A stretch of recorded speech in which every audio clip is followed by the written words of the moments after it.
Hey everyone, thanks for checking out my retrospective series. This time we're going over some quarters from the second year of the PSVR. That's 2017. We're going to do the first two quarters because not a whole lot came out for the system this year physically anyway, so let's get right to it.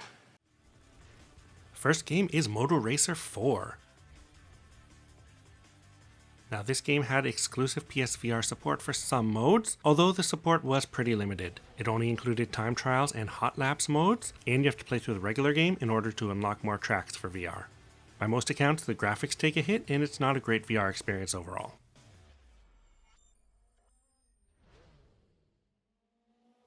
Next is Resident Evil 7 Biohazard. This was a pretty big one, especially if you already own the game. If you care about having this content on disc physically, you'll probably want to get the Gold Edition, which included much of the DLC. It's an interesting edition given that the original teaser for the game was a VR experience. This was a real showpiece of a complete AAA game adding VR support early on and creating a new way to experience the same game. Gameplay is pretty much the same as the original version, but now you're using the headset to control where you aim. Overall, everything is just a bit more immersive this way.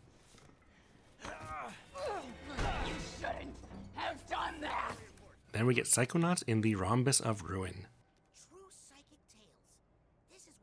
In the lead up to the release of Psychonauts 2, this sequel to the original 3D platformer was released. It plays out like a point-and-click adventure game where you switch between environments solving puzzles. The game stars series protagonist Raz and takes place after the ending of the first game, where Raz, Lily, and the teachers are trying to save Lily's captured father, who's also the leader of the Psychonauts. The gameplay takes place in a series of environments where the player has to explore their surroundings and solve point-and-click adventure-style puzzles to complete objectives. Raz can use the people and creatures in each environment to change his viewpoint and see other parts of the area. You interact with the world using his powers, including being able to manipulate things in the environment, move things around, set things on fire, and more. This is a must-play for Psychonauts fans since it's got all the great characters and writing the series is known for, and great for fans of adventure games who want something in VR to check out. Then we get Starblood Arena. This is a space combat arena title with matches for 2 to 8 players. The game featured 12 arenas and 9 ships with different loadouts. There were several different modes including free-for-all and team deathmatch variants, a co-op mode where you took on waves of enemies, and a Rocket League inspired sports mode. You could play with other players or solo with bots, but the game requires an online connection to even play the solo modes, and the servers went down in July of 2019, so the game is completely unplayable now. Then we get Farpoint, a solid first-person shooter designed specifically for the PSVR. This game stars a pilot sent to pick up 2 scientists from a space station when a rift opens up and they end up on a strange alien world. The player moves through the planet, scanning for signs of the scientists and shooting down hostile creatures. The gameplay is fluid and solid for an FPS in VR. It's really satisfying to aim down the sights and get more precision shots as well. The game launched with a full single-player campaign and also featured an online 2-player co-op mode. DLC added in more co-op features and maps, and a full competitive mode with player and weapon progression systems.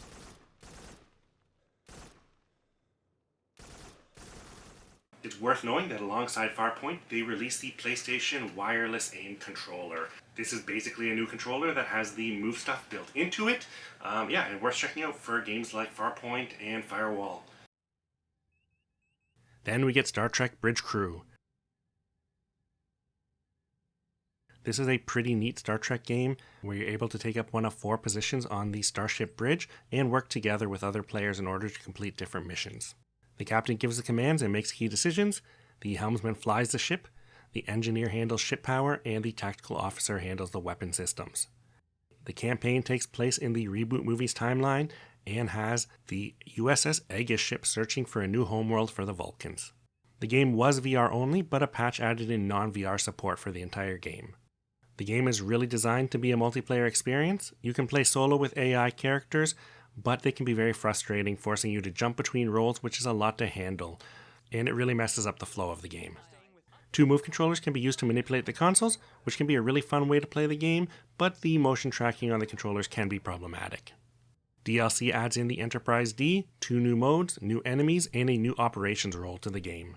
One very important note for physical collectors is that the game requires an online connection, even for the solo stuff, so if the servers ever go down, the game will be unplayable. All in all though, it is a Star Trek experience worth checking out for fans that's generated a decent following.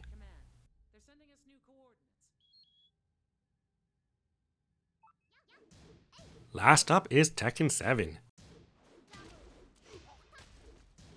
Maybe one of the most useless VR experiences. The VR battle mode lets you practice or fight a CPU opponent in a boring empty space where you can manipulate the camera to get some slightly different camera angles.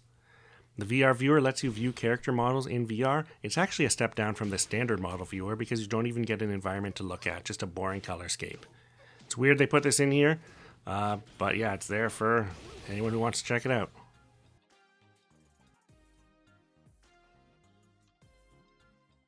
So yeah, thanks for checking out this retrospective. We're going to get to the next 2 quarters soon. Stay tuned for other retrospectives. Like, subscribe, share, all that, and we'll see you next time. Bye!